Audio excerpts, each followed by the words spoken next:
आराध्य सर्व विभूषित सर्व शक्तिमान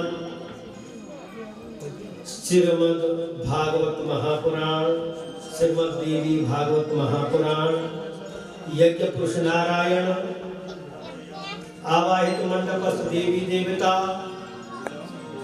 यज्ञ मंडप में विराजमान मम इष्टकुल वासुकी नाग भगवान,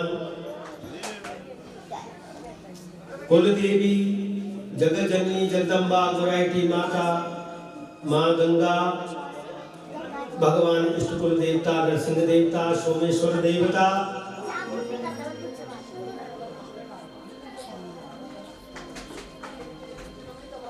और भगवत कथा श्रोतानुरागी देवी भागवत और श्रीमद् भागवत के कथानुरागी यजमान परिवार सेमान परिवार, इस गांव के इस क्षेत्र की जनता जनार्दन और गंगा जमुना स्वरूपा मेरी माताओं, आज परम सौभाग्य का विषय है कि माँ गंगा के जो कुल पुरोहित हैं, आप लोग सेवान परिवार, उनके घर में ये ज्ञानमयी गंगा आई है। गंगा तो दो ही मानते हैं ना, एक गंगा जो बह रही है उसमें हम डुबकी लगा करके अपने सारे पापों को धुल जाते हैं, और एक ये ज्ञानमयी गंगा है जिस ज्ञानमयी गंगा में गोता लगा करके हम अपने मन को पवित्र करते हैं। तो आज आप लोगों के घर में दिवाकर प्रभाकर और उनके जो भतीजे सुनील जी ने अपने पूरे बांधवों सहित उनके जो पितामह हैं दादाजी शरद चंद्र, रमेश चंद्र, और जो ताऊ लोग हैं जैसे आसाराम जी हुए, चाचा लोग हैं, भाई लोग हैं, लिस्ट तो लंबी है, पर पूरा जितना शेमान परिवार है उनके संरक्षण में, और सुनील जी ने और दिवाकर प्रभाकर ने अपनी माँ के संरक्षण में, जो गंगेश्वरी देवी है, और सुनील जी ने अपने माँ के संरक्षण में इस श्रीमद् देवी भागवत और श्रीमद् भागवत की कथा अपने घर में रखी है। और ये 7 दिन का प्रयागराज है आपके घर में। ये आज से 7 दिन तक ये घर साधारण नहीं है। जहां भागवत रूपी कथा का उच्चारण हो जाता है तो वहां सारे भारतवर्ष के तीर्थ आकर के निवास करते हैं। और जितने भी लोग बोलते हम फलाने तीर्थों में नहीं गए, सारे तीर्थों का वे लोग अवगाहन करते हैं। सब तीर्थों का फल जो है प्राप्त हो जाता है। और आप लोगों ने अपने घर में, अपने सुनील जी ने अपने पिताजी के पुण्य स्मृति में, स्वर्गीय श्री हेमंत प्रसाद जी के पुण्य स्मृति में, अपने पितामह श्री कामेश्वर प्रसाद जी के पुण्य स्मृति, सब पितरों के उद्धार के लिए, इन लोगों का उद्धार है क्योंकि तो गंगा पुरोहित स्वयं ही है, उनके उद्धार के लिए क्या कर सकते हैं। लेकिन इन पुण्यमय आत्माओं के प्रति आप और हम सब जो है इस पुण्यमय पवित्र पर जो है अपने को पवित्र करना है।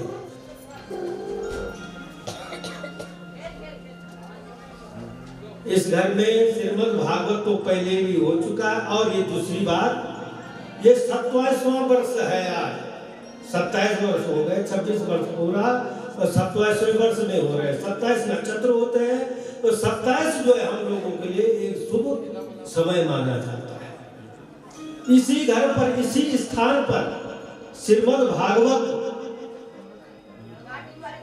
हुआ था 27 वर्ष पहले, और 26 वर्ष पहले, और 27वां वर्ष ये चल रहा है। 27वें वर्ष में ये भागवत पुनः आपके घर में आए, और अकेले नहीं आए, जब भागवत व्यास जी ने लिखा है, अभी आपने सुना देवी भागवत की कथा, और भगवान के पास ले गए, बोल ये क्या है? बोले भगवान ये आपकी भागवत है, ये मैंने भागवत लिखी है। लक्ष्मी जी भी साथ बैठी हुई थी, श्री लक्ष्मी जी, लक्ष्मी जी साथ बैठी हुई है, ये भागवत कथा। भगवान प्रसन्न, लक्ष्मी जी ने कहा मुंह मोड़ लिया तो मेरे किस काम की है?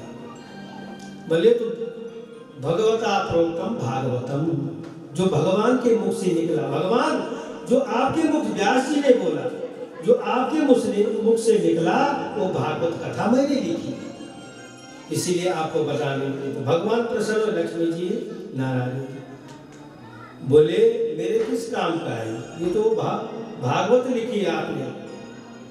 फिर बोले व्यास जी कि नहीं, ये तो आपका भी है, भगवत्या प्रोक्तम भागवतम, ये भगवती के मुख से जो है, भगवती ने जो बोला है वो भागवत। बोले मैं ऐसे नहीं मानूंगा। तो वेद व्यास जी ने क्या किया? श्रीमद् भागवत श्री लगा दिया, इसीलिए उस समय से क्या लिख रहा है? श्रीमद् भागवत। कि लक्ष्मी जी का नाम तब प्रसन्न हुई, और आज तो आपने अपने घर में लक्ष्मी नारायण दोनों ही बुला दिए। लक्ष्मी नारायण मेरे जो वाम भाग में बैठे हैं, मेरे छोटे अनुज हरीश प्रसाद जी, जो देवी की महिमा, गंगा की महिमा आपको सुनाएंगे। ये 7 दिन का प्रयाग आपके घर में है। हरि अनंत, हरि कथा अनंता, जो भी कथा होगी सार के देवी भागवत की और भागवत की, दोनों लक्ष्मी नारायण आपके घर में है। लक्ष्मी सहित आपके घर में मन में भाव आया, और भागवत की महिमा, देवी भागवत की क्या है? ये जो श्रीमद् भागवत महाराज परीक्षित जी ने स्वयं सुखदेव जी की मुखारबिंद से सुनी है ये कथा, तब उनकी मुक्ति हुई। और उनके पुत्र जो जन्मे, जो अब आप कथा सुनेंगे आगे, बोले पिताजी के मुक्ति के लिए सांत्वना नहीं मिली है, घर में शांति प्राप्त नहीं हुई है, मन को भाव उनको शांति प्राप्त नहीं हुई, और पिताजी के उद्धार ने परीक्षित के लिए, उनके उद्धार के लिए श्रीमद् देवी भागवत की कथा की है जन्मय जी। समझ रहे हैं आप? दोनों मुक्ति के लिए है, दोनों भागवत। 18,000 श्लोकों का श्रीमद् देवी भागवत है, और 18,000 श्लोकों का श्रीमद् भागवत है। दोनों भागवत का फल एक है, पर दोनों क्या मान ले? लक्ष्मी नारायण। लक्ष्मी जी सहित आपके घर में प्रकट हुए हैं। बोले लक्ष्मी नारायण भगवान की जय। तो आपके घर में यह है, तो हम भागवत में, जैसे हमारे व्यास जी ने बोला, समय नहीं है, भागवत की कथा में भी प्रवेश करना है, और जो भी सुनाते रहेंगे, और ऐसी भूमिका तो हम बोलते रहेंगे, लेकिन भागवत की कथा, जो भागवत की ये कथा है, ये सुननी पड़ती है। भगवान क्या बोलते? मत कथा वाचकम नित्यम, मत कथा श्रवण रतम, मत कथा प्रीत मनसम, नाहम त्यक्षामि तम नरम। अरे मेरी कथा से जो कोई उबता नहीं है, मत कथा प्रीत मनसम, मेरी कथा को जो सुनता रहता है, मेरी कथा से जो प्रेम करता है, और ये नहीं वो तो बहुत सुनी हुई है, ये पुरानी कथा है, ये तो पुरानी कथा लगा रहे हैं, ये और बोल ही नहीं रहे। पुराणों की कथा तो बहुत बार बोले, उन्होंने कोई कथा नहीं सुनी। भागवत की कथा सुनने में कभी थकना नहीं चाहिए, अपने मन को उभाना नहीं चाहिए, इसलिए भागवत की कथा सुननी चाहिए। तो हम भागवत के श्लोक में प्रवेश करते हैं। सच्चिदानंद रूपाय विश्वोत्पत्त्यादि हेतवे तापत्र विनाशाय श्री कृष्णाय वयं नुमः। अरे भगवान का नाम कौन है, क्या है? सत्य घन, चित्त घन और आनंद घन। ऐसे जो हमारे परमात्मा है, सत्य चित्त आनंद, जिसका नाम सच्चिदानंद। बोले सच्चिदानंद भगवान की जय। भगवान का नाम क्या है? सच्चिदानंद।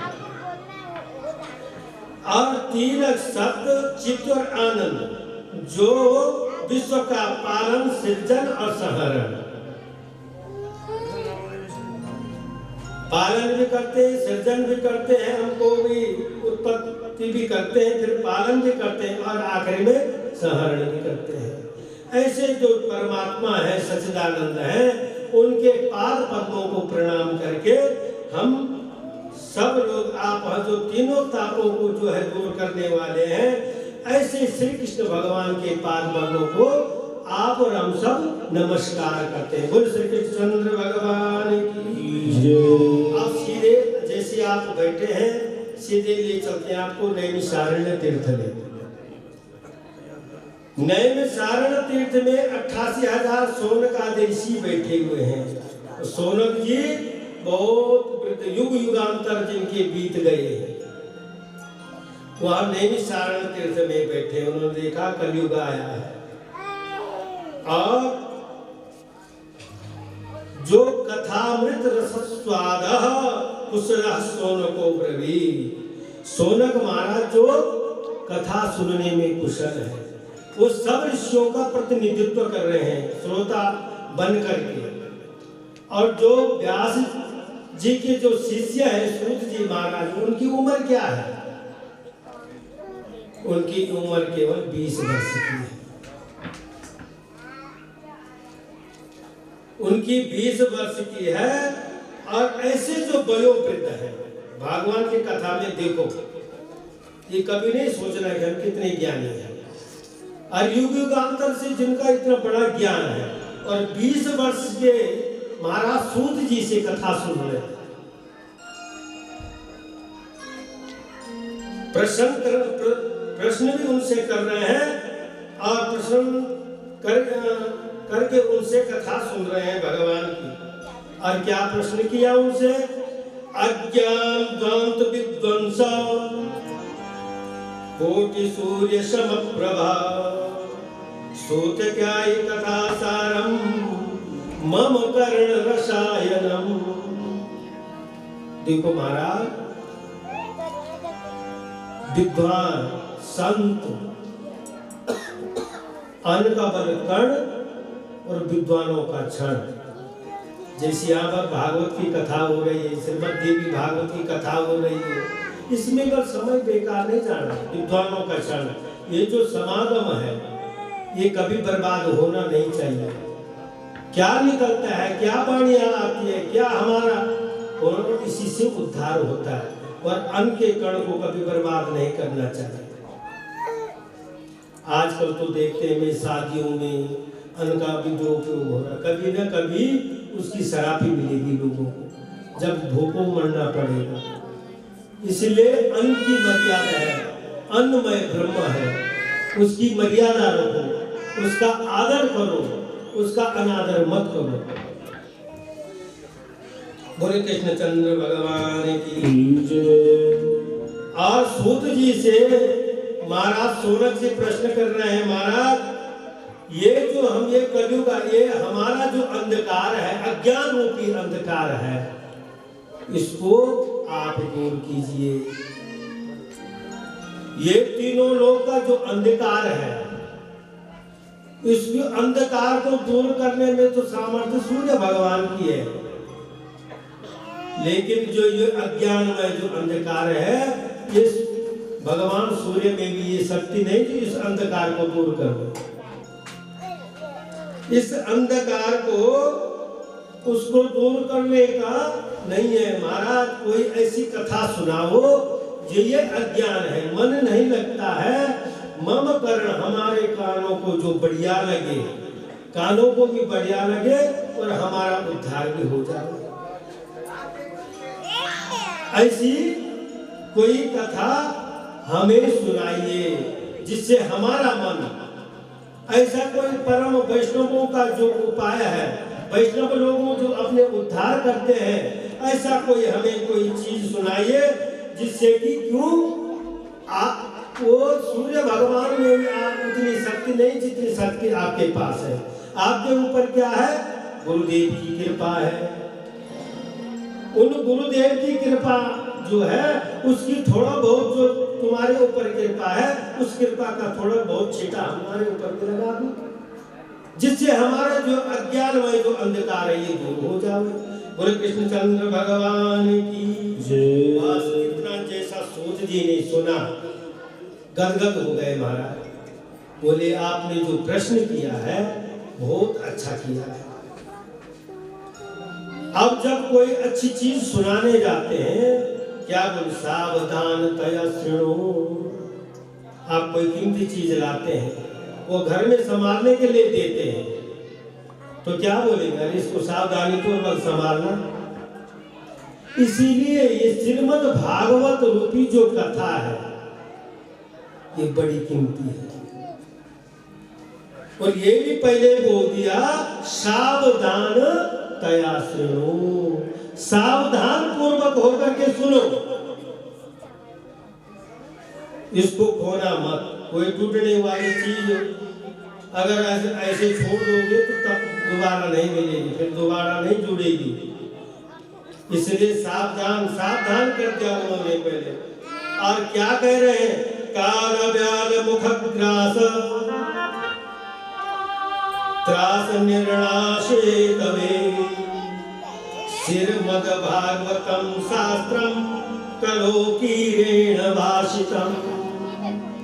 सूजी बता रहे हैं हम आपको श्रीमद् भागवत रूपी कथा सुनने जा रहे हैं, सावधान होकर के सुनो। क्यों? इस संसार में सबसे बड़ा भय क्या है? मृत्यु का है। मृत्यु से सब डरते हैं, मृत्यु से सब डरते हैं। सब चाहते हैं कि ये चीज हमारी पकड़ में, लेकिन पकड़ में संस्कृति थी चलती थी संसार, कोई मरना नहीं चाहता। सब पकड़ना चाहते हैं लेकिन पकड़ में ये चीज नहीं आती।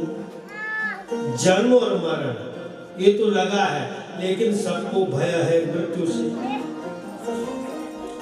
तब सूत जी कह रहे हैं जो श्रीमद् भागवत रूपी ये जो संसार का जो भय है इसको मिटाने वाला है, जो श्रीमद् भागवतम शास्त्रम कलोकीरेण भाषितम, युग कलयुग के पापों को नाश करने वाला जो कलोकीरेण भाषितम, कीरेण सुखेन भाषितम। किरेण सुखदेव के मुख से, सुख के मुख से ये कथा सुनी है। सुख किसको बोलते? तोता। और तोता फल, उसी फल में चोंच मारेगा जो फल मीठा होता है। कहते हैं जिस फल में तोते ने चोंच मार दी वो फल मीठा ही निकलता है। उनको परख है उस चीज की, उनसे जो ये निकाला है। तो इस कथा को सुनाने लग गए कि जो सुखदेव ने किनको सुनाई? महाराज परीक्षित को। परीक्षित को जब साप हुआ, सातवें दिन तुम्हारी मृत्यु होनी है, सारे समझ लो, सातवें दिन मृत्यु होनी है। अब जब सातवें दिन तुम्हारा मतलब मेरे 7 दिन में मृत्यु, तुम अपनी मुक्ति का साधन जो है लोगों से पूछने लग गए। सब कुछ छोड़ छाड़ करके चले गए गंगा के किनारे सुरताल।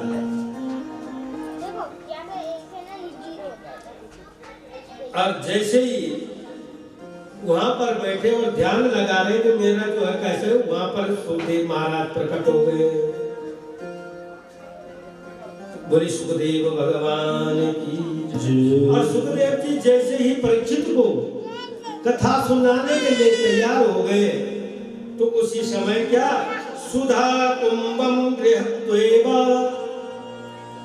देवास्तत्र समागमन। अमृत का कलश लेकर के देवता लोग आ गए।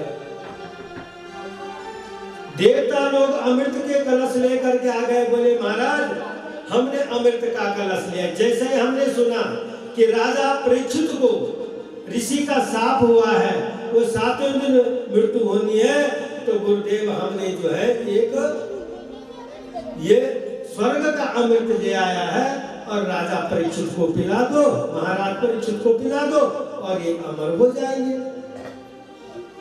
अब देखा, जैसे ही सुना सुखदेव जी को हंसी आ गई, बोले स्वकार्यम स्वकार्य कुशलस्तुरः। ये देवता लोग क्या अपने कार्य में कुशल है, ये स्वार्थी है। आज ये निस्वार्थ कैसे हो गए, जिन्होंने अमृत का कलश ला करके और देवताओं के लिए ले आया, आज से ये कैसे बन गए निस्वार्थ। बोले वो कुछ भनक गए और बोले याद आ गए, बोले जब समुद्र मंथन हुआ कितना पखेड़ा खड़ा हो गया था, देवताओं ने ले लिया लेकिन उनको नहीं खिलाया। और एक बार याद आई महाराज गरुड़ जी की माँ थी विनीता और नागों की माँ कौन थी, कद्रू थी। ये उनको याद आया सुखदेव जी को। कद्रू और विनीता दोनों बहनें, दोनों का आपस में प्रेम था, खूब प्रेम करती दोनों आपस में। और जब कभी कभी प्रेम होती तो जरा नोक झोंक भी हो जाती है। तो दोनों बहनें बैठी है, धर्म की पत्नियां हैं दोनों, और आपस में चर्चा कर रहे हैं। सूर्य नारायण को देखा दोनों, कद्रू और विनीता ने। बोले बहन, हंसी मजाक में दोनों बोल बैठे। एक ने बोला कि बोले सूर्य नारायण का रथ कैसा है, कद्रू ने पूछ दिया। अब विनीता तो सरल स्वभाव की जो गरुड़ जी की माँ है, उसने कहा बहन ये सूर्य नारायण का जो रथ है ये सफेद है, सफेद घोड़े, बल्कि जो रथ के घोड़े वो किस रंग के हैं, बोले तो सफेद है, वो सफेद ही थे, वो बता दिया। लेकिन कद्रू ने बोल दिया नहीं बहन तुमको नहीं आता है, तुमको पता नहीं है, मुझे पता है। सूर्य नारायण के जो ये रथ के घोड़े हैं सब काले हैं, काले थे ही नहीं। तो वो समय चले गए, पर कल सुबह ही हो गए, जब सूर्य नारायण आएंगे सुबह की किरणों में ये पता लगेगा। हुआ सुबह आया और रात में तो नींद आई नहीं, अपने पुत्रों को बोले काले काले नागों को, अरे बल जो सूर्य के रथ के घोड़े हो तो सफेद है, पर मैं उसके साथ वो लगा के आया, शर्त लगा के। क्या शर्त लगाया मैंने, कद्रू ने क्या शर्त लगाया, एक शर्त लगाई कि अगर जो जिसकी बात झूठी निकलेगी वो दासी बन जाएगी, उसकी दासी बन जाएगी, उसकी सेवा करनी पड़ेगी उसको। बोले मुझे तो अगर कल सफेद दिखाई देते तो मुझे दासी बनना पड़ेगा बेटी। नागों की माँ ने कहा, वो अपने काले काले नागों को बोला जाकर के जो सूर्य के रथ के घोड़े उनको जो है लपेट दिया। बस चले गए, सुबह आए तो देखा काले हैं। अब विनीता बड़ी सरल स्वभाव की, अरे आज तक सुना भी और देखा भी मैंने, ये तो सफेद थे, ये सचमुच काले हैं। दासी भाव स्वीकार कर लिया, दासी बन गई कद्रू की विनीता, गरुड़ जी की माँ। अब दुखी रहने लग गई, अब ज्यादा शासन करने लग गई। अब एक दिन गरुड़ जी आए माँ के पास। देखो मातृभक्त, सबसे पहला तीर्थ है माँ और पिताजी घर के। माता तीर्थम पिता तीर्थम, माँ और पिताजी, माँ जो तीर्थ है घर के, माता और पिता, ये तीर्थ अगर किसी के सही नहीं है, बाहर कितने तीर्थ में चलाओ, कितने भी यज्ञ कर लो, पाठ कर लो, पूजा कर लो, लेकिन वो तीर्थ नहीं। गरुड़ जी ने देखा मेरी माँ दुखी है, माँ को सुख पहुंचाने के लिए मुझे कुछ प्रयत्न करना चाहिए। बोले माँ क्या बात है, क्यों तुम दुखी भाव से बैठी हुई है, बोलो। तो गरुड़ जी ने कहा, गरुड़ जी ने जैसे ही पूछा तो विनीता ने कहा बेटा क्या बताए, सारी कथा लगा दी। अपनी दोनों बहनों के ऐसे चर्चा हुई। बोला अच्छा भाव। अब गरुड़ जी को ध्यान है, बोले माँ मैं बलवान हूँ, चिंता मत कर, बोले बेटा अगर कर सकता है, बलवान है, तो मुझे कद्रू के इस दासी भाव से मुक्ति दिला दे। चले गए गरुड़ महाराज, उनकर सीधे माँ कद्रू के पास। बोले माता प्रणाम। माँ मैं एक बात, आप मैं बलवान हूँ, मैं तेरे लिए क्या कर सकता। बोले बेटा क्या है। बोले मेरी माँ, एक उपाय बताओ कि मेरी माँ को तुम किस इससे क्या ऐसा कार्य कर सकता हूँ मैं आपके लिए जो मेरी माँ उदासी भाव से तुम मुक्त कर देगा। मेरी माँ को उदासी भाव से मुक्त करना है, उसका उपाय बताओ। बोले बेटा ये की बात सोचते, तू बलवान है, बल पुरुष तेरे अंदर है। स्वर्ग से अगर अमृत का कलश मेरे नागों के लिए ले आता है और उनको अमर कर जाता है, तो मैं तेरी माँ को दासी भाव से मुक्त कर दूं। जैसे कि अमृत का कलश पहुंचेगा मैं उनको छोड़ दूंगा। दासी भाव से तुम्हारी माँ। बोले माँ मैं बलवान हूँ। गरुड़ जी उड़े और स्वर्ग में गए। वहां इंद्र के साथ युद्ध हुआ। सारे देवता लोग आए, उनसे अमृत छीन लिया। देवताओं ने कहा ये तो अनर्थ हो जाएगा, अगर नाग सर्प जाति इस अमृत को पी जाएंगे तो हाहाकार मच जाएंगे, तो अमर हो जाएंगे, ये कभी मरेंगे नहीं। बस तुरंत गरुड़ जी के पास देवता लोग इंद्र आए हाथ जोड़ करके, क्योंकि परास्त गरुड़ महाराज बड़ी बलवान है, इंद्र की हिम्मत नहीं हुई उनके साथ लड़ने की। बस दोनों का आपस में बोले मैंने अपनी माँ को मुक्ति, ये दासी भाव से मुक्त करना है, इसीलिए आप लोग आकर के दोनों के लगे, मैं उनके पास गाड़ा रख दूंगा और तुम पीछे से आ जाओ, कुछ अपना भेष बदल करके। और अपने इंद्र को बोला आप तो कपट जानते हैं, सब कुछ स्वार्थी तो हैं, कुछ ऐसा यत्न निकालो, अपना अमृत का कलश ले आओ, थोड़ा मैं उनको दिखा दूं कि मैंने अमृत का कलश लिया। गरुड़ जी ने लिया। माँ लो मैंने अमृत का कलश स्वर्ग से ले आया है। बस ऐसा बोल करके छोड़ दिया। बोले बेटा जाओ, तेरी माँ मैंने दासी भाव से मुक्त कर दिया है। बोले गरुड़ भगवान की, गरुड़ जी की माँ मुक्ति हो गई, दासी भाव से मुक्ति पा लिया। और जैसे उनको मुक्ति मिल गई, गरुड़ जी वहां से चले। इंद्र महाराज ने ब्राह्मण का रूप लाया, ब्रह्मचारी का रूप धारण किया और बोले अरे बोले बेटा पी लो, ये अमृत का कलश है सब नागों को। और नागों को कहा बोले क्या कर रहे हो। और जो इंद्र ब्रह्मचारी के रूप में आया, बोले क्या कर रहे हो इसका। बोले ये अमर है, स्वर्ग का अमृत ऐसे पी रहे हो, बिना स्नान किए, बिना पवित्र हुए। अरे पवित्र अमृत का कलश है, पहले स्नान करो और स्नान करके आओ, तब जाके स्वर्ग का अमृत पीओ। तो ये जो है ना स्वर्ग का अमृत, जो कभी कभी अगर अपवित्र अवस्था में ले लो तो करो, ऐसा इंद्र ने बोल दिया। वो सारे नाग लोग चले गए स्नान करने के लिए, जिनकी कथा हमारी व्यास जी सुनाई है ना। ये सर्प यज्ञ इसीलिए हुआ था। और जैसे दासी भाव मुक्त करने के लिए ना, उनके दासी भाव से मुक्त हो गए, इंद्र ने मौका पाया और जो वहां पर रखा हुआ था उसी दिन से नागों ने जब आए तो उन्होंने जो सचा दिया। तो पहले एक जीवा होती थी सब, किसी की 2 हो गए, किसी की 3 हो गए, किसी की 5 हो गए, वो कुशा में कट गए उनकी जीवा, लेकिन अमृत नहीं मिला। तो ये आज सुखदेव जी बोल रहे हैं, ये देवता लोग आज कैसे निस्वार्थ हो गए, किस ढंग से लाया इन्होंने, जो ये तो अपने कार्य में कुशल हैं और ये जो है और बंटवारे में भी इन्होंने चालाकी कर दी।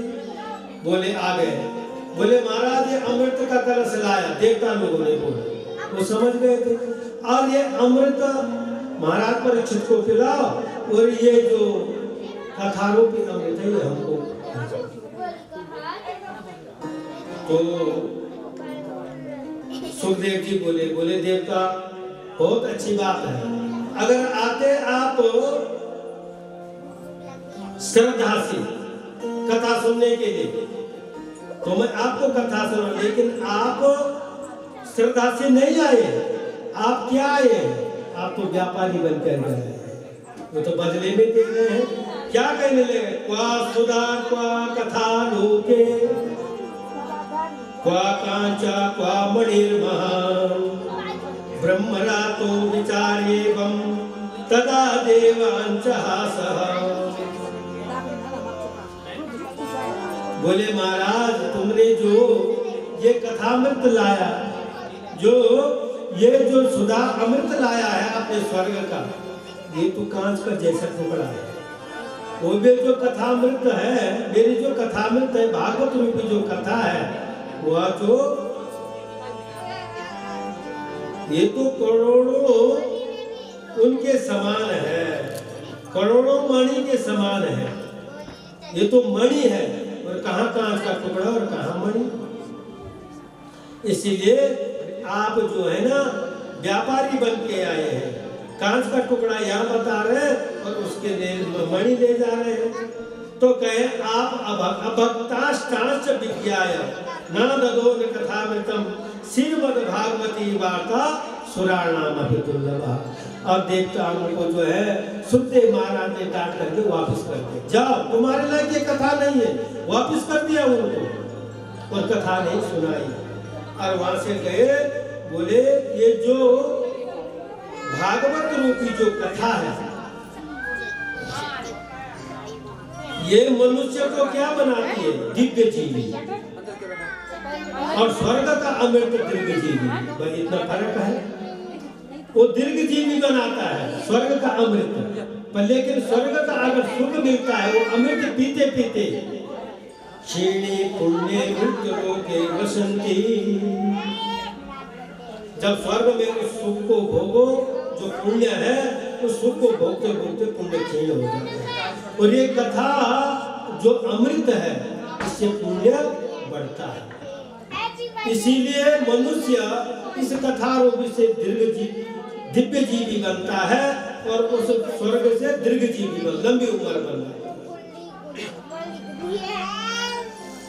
बस यही फर्क है महाराज। जैसे वापिस आए और देवता लोगों ने देखा, ये कथा राजा परीक्षित और सुखदेव जी ने पूरी सुनाई, और 7वें दिन की उनकी मुक्ति होते हुए देखी। और पुनः ब्रह्मा जी के पास आ गए देवता लोग, बोले महाराज क्या बात है, ये भागवत रूपी कथा तो इतनी दिव्य है। तो ब्रह्मा जी ने देवताओं के सामने राजो मोक्षम तथा भिक्ष पुरा धाता विस्मिता सप्तलोके तुलाम बद्ध्वा तोलयत् साधनान्यज। जैसे सब देवता लोग गए, तो महाराज ब्रह्मा जी ने सारे योग तप जप जितना भी साधन है एक तराजू में रखे, उपनिषद पुराण सब रखे, और एक तरफ भागवत की पोथी रखे। बस वो जो जहाँ ये सब रखे वो पलड़ा तो हल्का हुआ, और जिस पलड़े में एक श्रीमद् भागवत की पोथी वो भारी। ऐसी क्या हो गया? लघुन्यायानि जातानि घोरवेण इदं महत् तदा ऋषिगणा सर्वे विस्मयं परमं ययो।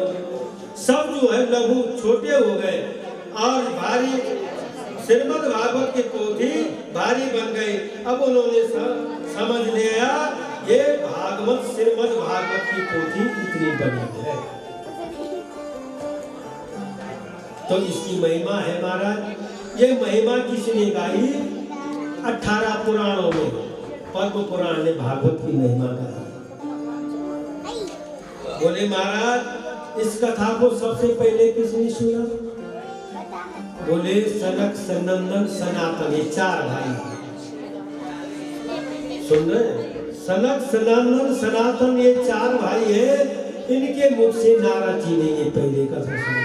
7 दिन तक, 7 दिन का नियम है। पहले ये 7 दिन तक ये कथा सुनी। बोले महाराज वो तो एक क्षण भी कहीं पर रहते नहीं है, कहीं पर दिखाई नहीं देते, रहते नहीं, वो जाते गोदोहन मात्र। नारद जी कितने संत लोग कितने रहते, किसी के घरों में जाते हैं जब, तो गोदोहन मात्र। जितने तक गाय को पिलाने में टाइम लगता है, समय लगता है, उतना समय तक वो सच्चे संत हैं, सच्चे महात्मा हैं। और घरों में गए, किसी चीज के लिए गए या भिक्षा मांगने के लिए चले गए, तो कितना खड़ा रहना चाहिए उनको, वो तो हनुमान। तो नारद जी ऐसे रहते हैं। और कोई कहते हैं महाराज नारद जी को तो ऐसे भी बता, लोग विग्रह युक्तस्य नारदस्य शिरस्य च, वो एक जगह नहीं रहते हैं, वो तो झगड़ालू भी है, एक तरह स्थिर नहीं रह जाते रहते हैं। कहाँ सुनी उन्होंने, कहा कौन से सुनी, अब कथा सुनाने लग गए। बोले कृष्णचंद्र भगवान एकदा विशालायां चत्वारः ऋषयो मला सत्संगार्थं समायाता तत्रुषु तत्र नारदम्।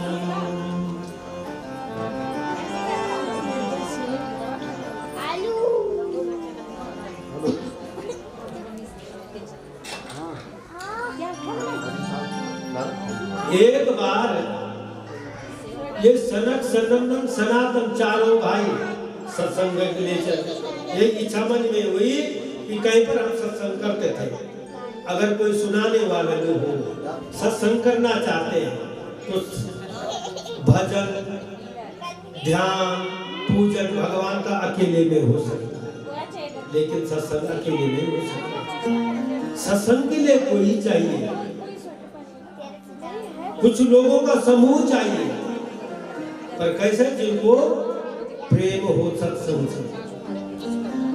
अब वो ढूंढते ढूंढते से बद्री का आश्रम में आ गए, विशालापुरी में। बद्रीनारायण चारों के चारों भाई वहां पर आए और वहां पर आकर के देख रहे कौन मिलेगा, कौन ऐसा भक्त होगा जो हमारे साथ सत्संग करेगा। तो तब तक नारद जी दिखाई दे, बड़े प्रसन्न हुए। भगवान के भक्त से मिलन हुए, बोले अब सत्संग हो जाएगा। पर नारद जी से जैसे दृष्टि पड़ी तो नारद जी क्या है जरा चिंताग्रस्त देखे, चिंताग्रस्त देखे। और नारद जी वहां पर पहुंचे। जैसे नारद जी ने उनको प्रणाम किया, नारद जी को पूछने लग गए चारों, कथम ब्रह्मन् दीन मुखा कुतश्चिंता तुरो भवान् त्वरितं गम्यते पुत्र कुतश्चागमनं तव। हे नारद जी, कथम ब्रह्मन् दीन मुखा, आपका मुख कुमलाया हुआ क्यों है? अरे तुम्हारे लिए तो सब लोग बोलते नारदो देव दर्शना, जो लोग हमेशा दुखी हैं उन्होंने नारद का जो है दर्शन करना है। नारद जी को जिन्होंने देख लिया उनका सारा संकट दूर हो गया। लेकिन तुम तो अपने आप चिंताग्रस्त है, क्या बात है, क्यों ऐसे मुंह लटकाए हुए आ रहे हैं? इदानीं शून्य चित्तोसि गतपित्तो यथा जना तदेव मुक्त संगत्य नोचितम बद कारणम। नारद जी बताओ, आप कहाँ जा रहे हैं, कहाँ से आ रहे हैं और कहाँ जा रहे हैं? जो तुम्हारे लिए उचित नहीं है, नोचितम बद कारणम, जो उचित नहीं है, बताओ कहाँ से आ रहे हैं, क्यों और कहाँ जा रहे हैं? तो जब इतना पूछा तो नारद जी ने सारी अपनी कथा कह दी। महाराज, मैं सत्संग के नाम से मृत्यु लोक में गया, घूमने के लिए इस मृत्यु लोक में आया और सब तीर्थों में गया। पहले मैंने तीर्थ भ्रमण किया, पुष्करम च प्रयागम च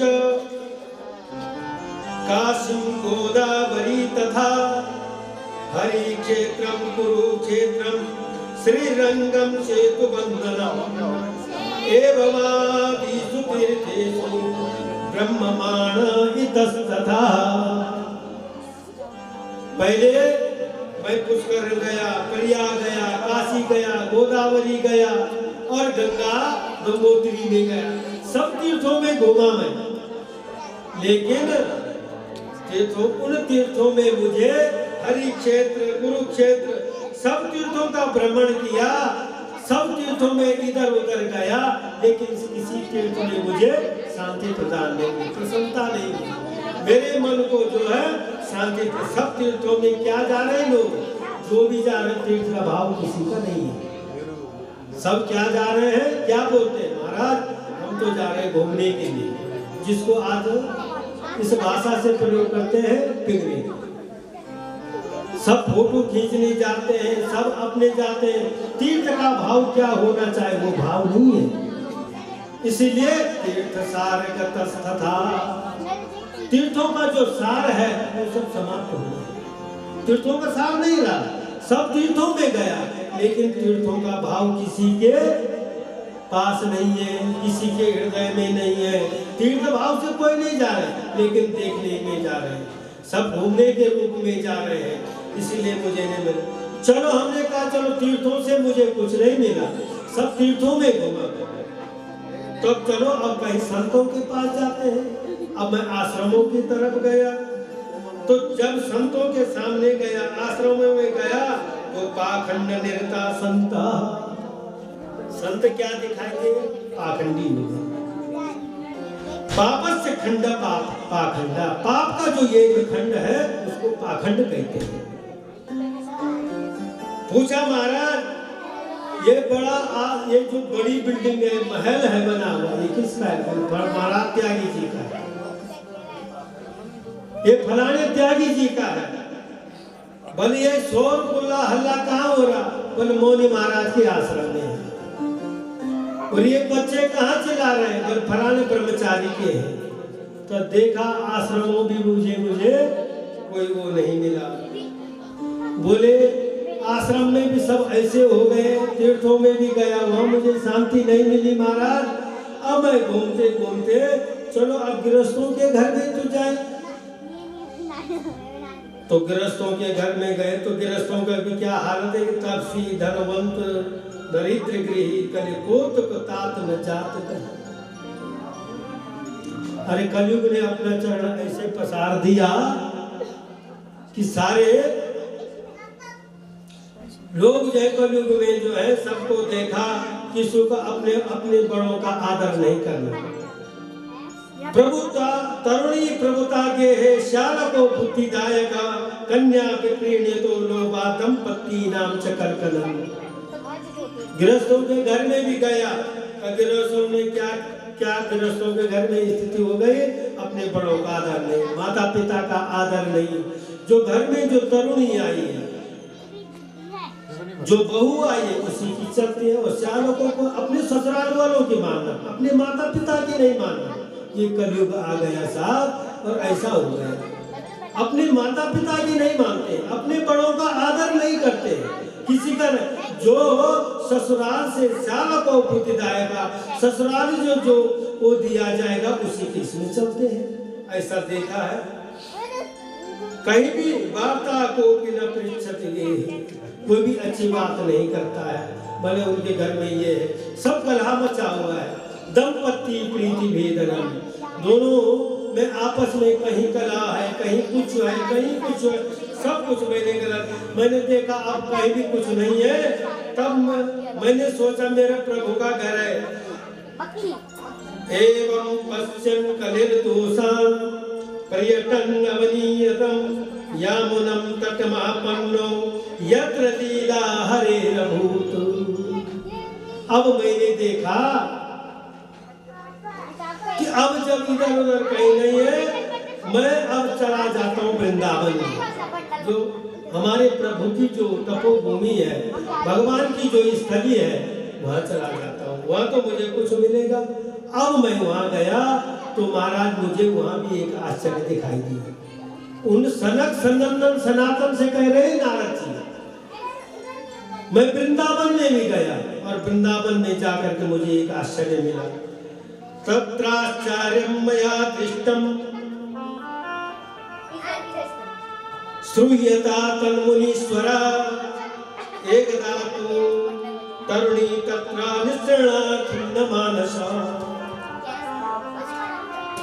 वहां देखा मैंने एक जगह एक तरुणी स्त्री बैठी हुई है और रो रही है, चिंताग्रस्त है। वो दो वृद्ध अचेतन पड़े हुए हैं उसके सामने में, और कई सुंदर सुंदर स्त्रियां उसकी सेवा कर रही हैं। ये आश्चर्य देखा मैंने। तब मैंने सोचा मैं चला जाता हूँ, ये क्या दुख है। वो जिसकी इतनी स्त्रियां सेवा कर रही है, इतनी देवियां हैं वो सेवा कर रही है, और ये जो है चिंताग्रस्त है, इसको दुख है, क्या दुख है, इसको चला जाता हूँ। बोले नहीं, ये तो सारे स्त्रियों का समूह है, और दो बूढ़े उसके सामने पड़े हो, अचेतन रूप में है। अगर मैं इनके साथ जाऊंगा तो लोग कहेंगे स्त्रियों से क्यों वार्ता कर रहा, क्यों आया। नारद जी जैसे चले गए थे वैसे पीछे हटने लग गए। बोले नहीं नहीं नहीं, इनके बीच में नहीं जाना चाहिए और नहीं पूछना चाहिए, और जैसे हटने लग गए मंगलम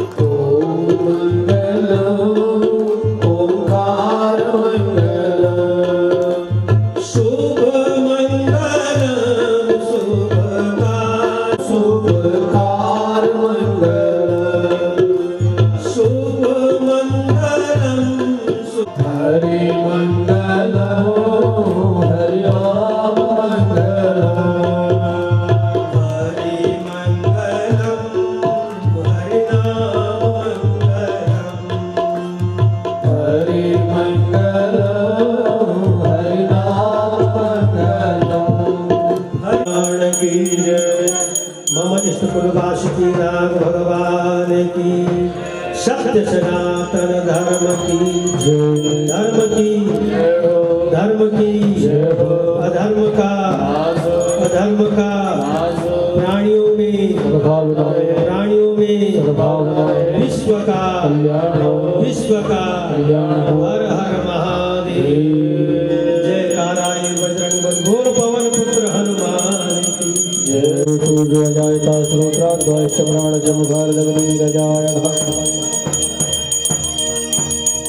ओम जय जगदीश हरे स्वामी जय दीनानाथ हरे भक्त जना के संकट नाथ जनों के अवगुण क्षण में दूर करे।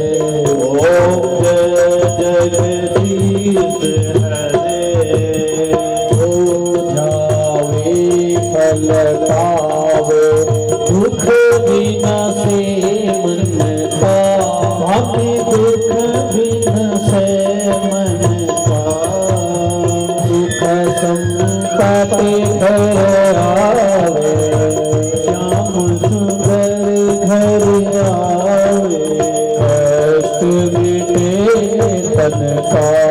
ओम जय जगदीश हरे मात पिता तुम मेरे, शरण गहो मैं किसके, हमें शरण पढ़ूं मैं किसके, तुम बिन और ना दूजा, बिन और न दूजा, आस करूं जिसकी।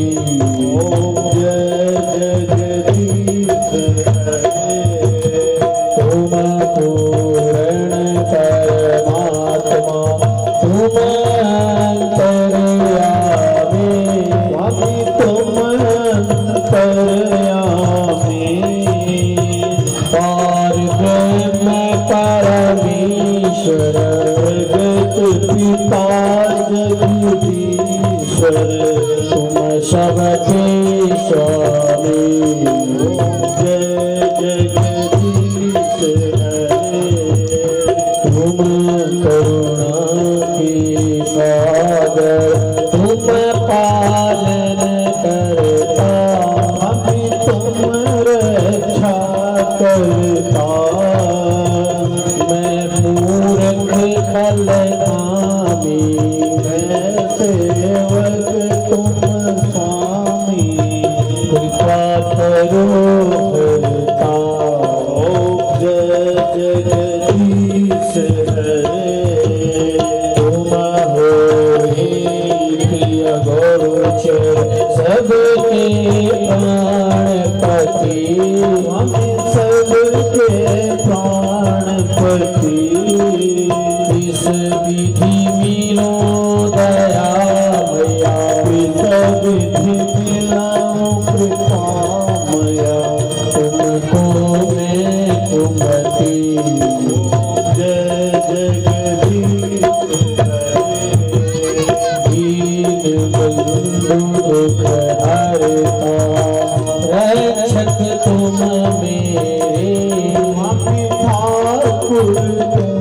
सबके अपने हाथ उठाओ, दया कर दया लगाओ, द्वार पड़ा तेरे। ओम जय जगदीश हरे, विषय विकार मिटाओ, पाप हरो देवा, स्वामी कैसे हरो देवा, श्रद्धा भक्ति बढ़ाओ, श्रद्धा प्रेम बढ़ाओ, संतन हरि सेवा। ओम जय जगदीश हरे, तन मन धन और जीवन सब कुछ है तेरा, स्वामी सब कुछ है तेरा, तेरा तुझको अर्पण, तुझको प्रभु को समर्पण, क्या लागे मेरा। ओम जय जगदीश हरे, श्याम बिहारी जी की आरती जो कोई नर गावे, स्वामी प्रेम सहित गावे। आओ और भक्ति के कारण, के कारण भगवान चंद्र सी ज्योत तुम्हारी जल निर्मल आता, जल निर्मल आता, शरण पड़े जो तेरी माँ, द्वार पड़े जो तेरे, सोनर पर जाता। ओम जय गंगे माता, तू कृष्णगर के तारे, सब जग को ज्ञाता, सब जग को ज्ञाता, कृपा दृष्टि तुम्हारी, दया दृष्टि तुम्हारी, त्रिभुवन सुख दाता। ओम जय गंगे माता, एक ही बार जो प्राणी शरण तेरी आता, मैया शरणागत आता, यम की त्रास मिटा कर, यम की त्रास मिटा कर, परम गति पाता। ओम जय गंगे माता, आरती मात तुम्हारी जो जनमित गाता, मैया जो जनमित गाता, सेवक वही सहज में, दास वही है सहज में, मुक्ति को पाता। ओम जय गंगे माता, जय गंगे माता, श्री जय गंगे माता, जो नर तुमको ध्याता, जो नर मैया जी को ध्याता, मन वांछित फल पाता। ओम जय गंगे माता, पूर्ण करुणावतारम, संसार सारम, तुझ विहारम, सदा वसंतम हृदयारविंदे, भवानी सहितं नमामि। देवी प्रपन्नार्थे हरे प्रसीद, प्रसीद माता जगतोऽखिलस्य, प्रसीद विश्वेश्वर पाहि विश्वं, त्वमीश्वरी देवी चराचर। राजा राम राम राम, सीता राम राम राम, राजा राम राम राम राम, राजा राम राम राम, सीता राम राम राम, राजा राम राम राम, सीता राम राम राम। संभाव्याम धर्म संपद प्रेम भावा भूमि जनत देवी कामी कन्नौर ओम नारायणाय विद्महे वासुदेवाय धीमहि तन्नो विष्णु प्रचोदयात् वेदान्तनाथाय विद्महे हिरण्यगर्भाय धीमहि तन्नो ब्रह्मा प्रचोदयात् ओम महालक्ष्मी च विद्महे सरस्वती च धीमहि तन्नो देवी प्रचोदयात् कात्यायनी च विद्महे कन्याकुमारी च धीमहि तन्नो दुर्गे प्रचोदयात् त्रिपदगामिनी च विद्महे विष्णुपादुकाय धीमहि तन्नो श्रीगंगे प्रचोदयात् अंजनी सुताय विद्महे वायुपुत्राय धीमहि तन्नो